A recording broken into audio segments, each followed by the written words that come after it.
Assalamualaikum warahmatullahi wabarakatuh. Perkenalkan, nama saya Adil Kararung dari S1 Pendidikan Tata Boga.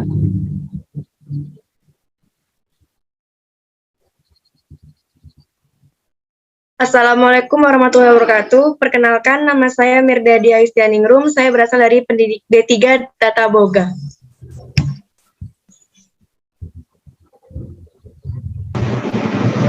Assalamualaikum warahmatullahi wabarakatuh. Perkenalkan, nama saya Saskia Ayuwadani. Saya dari D3 Tata Busana. Assalamualaikum warahmatullahi wabarakatuh. Perkenalkan, saya Zara Veronisa dari D3 Tata Busana.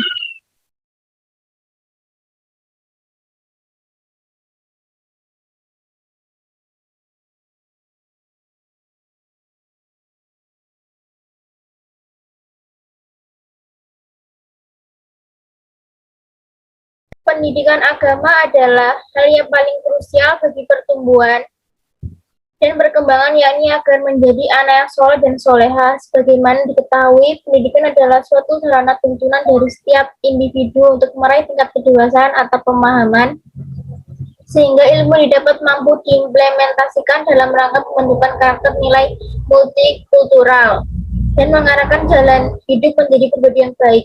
Orang tua memiliki peran dan amanah dan tanggung jawab dan kewajiban mendidik anak-anak agar senantiasa menjaga akidah dan berakhlakul karimah. Dengan kebijakan untuk melakukan kerja, ibadah, dan belajar di rumah di masa pandemi sekarang ini, artinya dengan serta-merta telah mengembalikan kita peran orang tua dan tanggung jawab mereka dalam mendidik anak-anak dan berbakti kepada Allah Subhanahu wa Ta'ala. Tujuan pengajaran agama adalah kepribadian Muslim, yakni kepribadian yang semua aspek kehidupan dijiwai oleh ajaran agama Islam. Dengan kata lain, pengajaran diarahkan agar tiap individu menjadi mutakin atau manusia yang bertakwa. Terdapat beberapa model pengajaran agama yang dapat dilakukan sebagai sarana terlaksananya tugas pendidikan agama. Ada 4 model yang mampu mempresentasikan tujuan agama, yakni 1. Model pendidikan terbuka, 2. Model akademik, 3. Model pendidikan akademik, 4. Model keadilan sosial. Model-model tersebut adalah bagian afirmasi dari pendekatan humanistik. Menurut Ernest Harms yang disebutkan oleh Jalaluddin dalam Psikologi Agama bahwa agama bagi anak-anak dalam perkembangannya melewati 3 fase, yaitu the fire tile stage, tingkat bawang usia 3-6 tahun. 2. The realistic stage, tingkat kenyataan usia sekolah dasar hingga usia adolescence. The individual stage, tingkat individu, tingkat kepekaan emosi yang paling tinggi sejalan dengan perkembangan usia mereka. Menurut Quraish Shihab, ada beberapa hal yang menjadi perhatian bagi guru dan orang tua dalam memahami agama bagi anak-anak. Dalam memahamkan kepada mereka, Shihab 2014, yaitu pertama, memahami pernyataan anak-anak dan meluruskannya jika keliru. Kedua, pemahaman agama dan diberikan kepada anak-anak harus disesuaikan dengan kemampuan nalar dan rasa mereka. Ketiga, memahamkan agama kepada anak tidak dapat menggelak dari keterjerumusan dalam pilihan kata-kata yang dapat dinilai bertentangan atau tidak dibenarkan oleh ketentuan akidah dan syariah.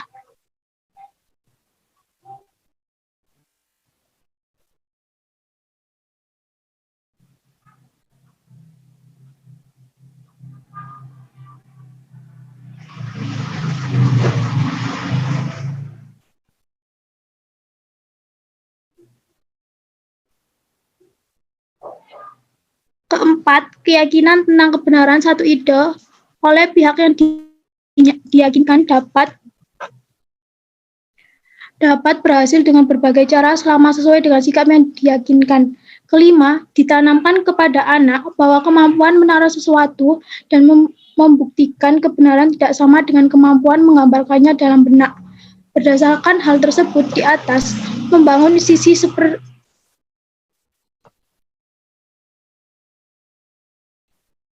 Keempat, keyakinan tentang kebenaran satu ide oleh pihak yang diyakinkan dapat berhasil dengan berbagai cara selama sesuai sikap yang diyakinkan. Kelima,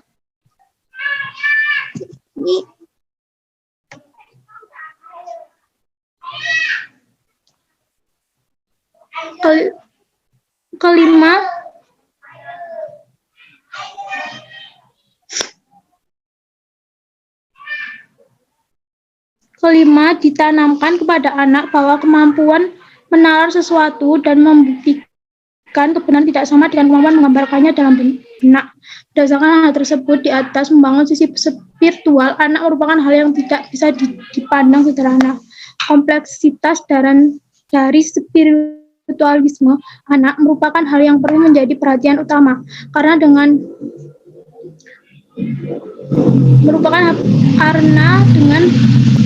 fondasi religius yang kuat akan memberi pengaruh yang besar bagi anak-anak dalam menjalani kehidupan secara positif. Dengan demikian, dapat dipahami bahwa doktrin ajaran Islam bagi anak-anak Muslim di era digital dan pandemi haruslah dicapai dengan kacamata kontekstual dan tidak menghilangkan karakter anak dalam beragama.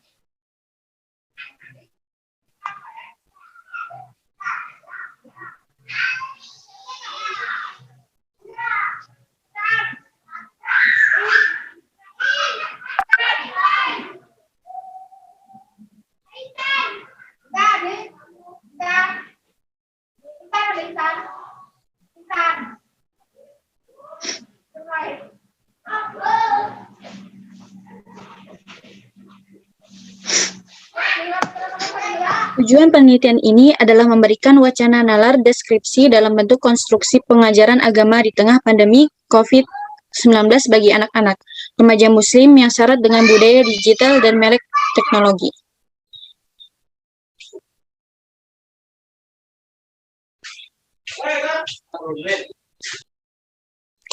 Metode penelitian kualitatif. Penelitian ini dilaksanakan dengan mencari informasi melalui perpustakaan dan pada buku-buku yang tersedia, memilih sumber yang tepat dengan sesuai yang diteliti.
Selanjutnya adalah laporan hasil diskusi.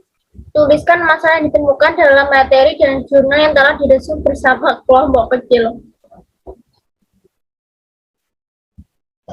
Bagaimana cara memberikan wacana pendidikan religius yang kuat untuk membentengi anak-anak agar terhindar terjerumus dalam hal yang tidak sesuai dengan agama Islam?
Hasil diskusi ini kesimpulannya gitu.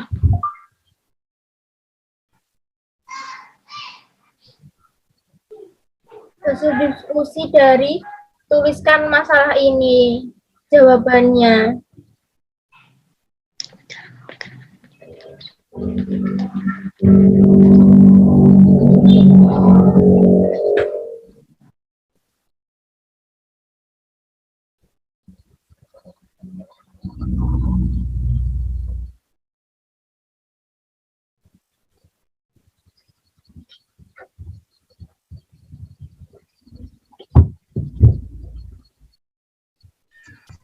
Berarti yang tuliskan hasil diskusi ini jawaban dari masalah yang nomor 1 itu.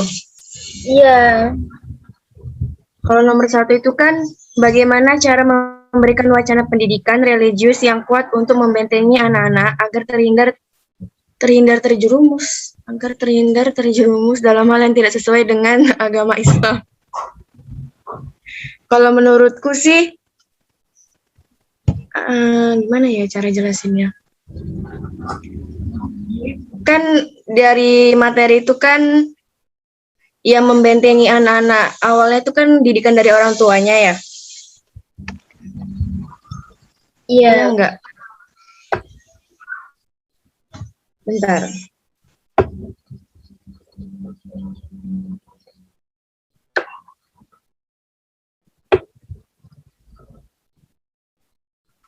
Kalau ini masuk nggak?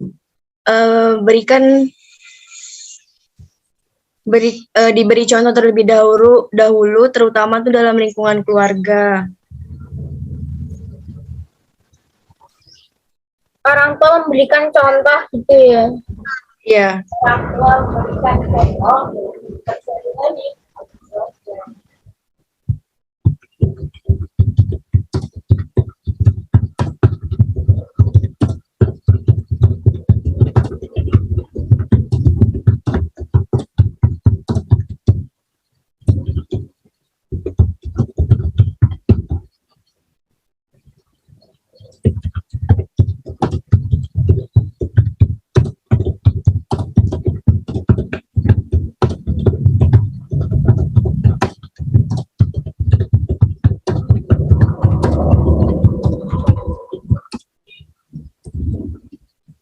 Orang tua memberikan contoh melalui bimbingan seorang ayah dan ibu kepada anaknya berupa perilaku baik yang harus dilaksanakan.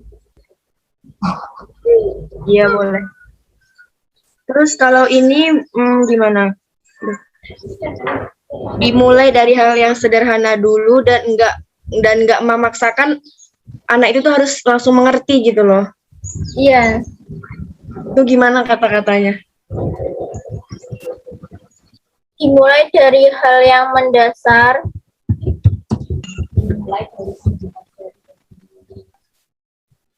dimulai dari kehidupan sehari-hari,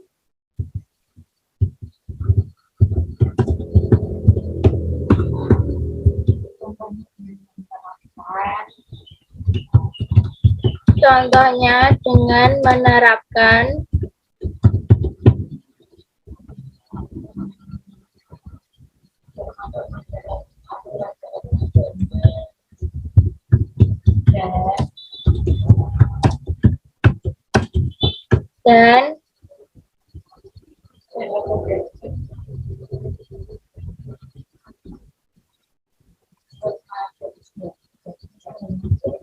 dan norma kesusilaan.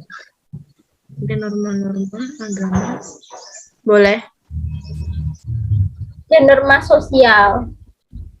Lebih ke sosial sih, soal lingkungan kan.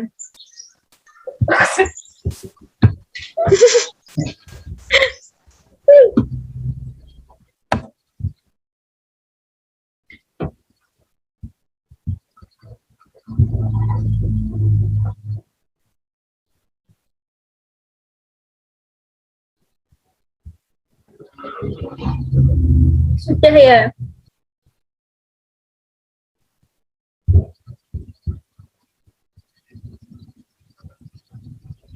Sekian dari kelompok kami. Apabila ada kurang lebihnya, mohon dimaafkan.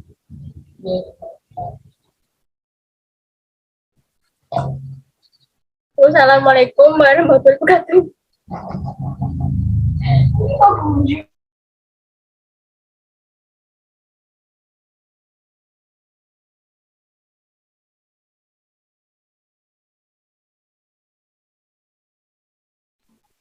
Itu yang belum dirangkum apa aja sih? Waalaikumsalam warahmatullahi wabarakatuh.